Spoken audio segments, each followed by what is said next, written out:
खरं तर आपला देश हा कृषी प्रधान देश म्हणून ओळखला जातो। कृषी क्षेत्रावरती, कृषी उत्पन्नावरती अधिकची लोकसंख्या ही अवलंबून आहे।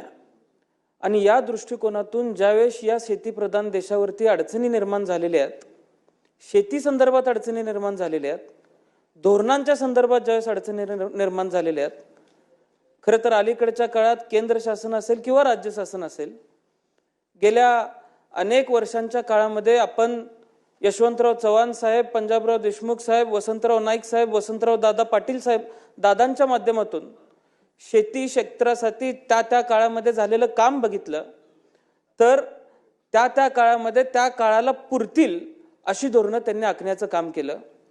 पण अलीकडच्या काळामध्ये शेतीपूरक धोरणं त्या पद्धतीनं दिसत नाहीत। अध्यक्ष महोदय, आज कोणतंही शाश्वत धोरण शेतीच्या संदर्भामध्ये आपल्या सर्वांना बघायला मिळत नाहीत। अनंत अडचणींना सामोरं जावं लागतंय। म्हणजे बियाण्याचं पेरणं पोतं विकत घेतल्यापासून पार आल्यानंतर बाजारात विकून हातात पैसे मिळेपर्यंत कुठल्याही पद्धतीचं धोरण, शाश्वत धोरण शासनाच्या माध्यमातून त्या ठिकाणी दिलं जात नाही।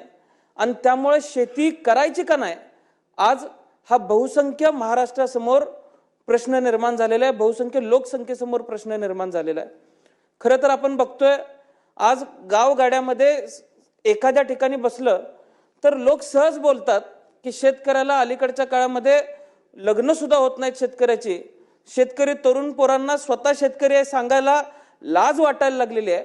अशा पद्धतीचं उत्पन्न अलीकडच्या काळामध्ये शेतकरी कुटुंबांचं झालेलं आहे।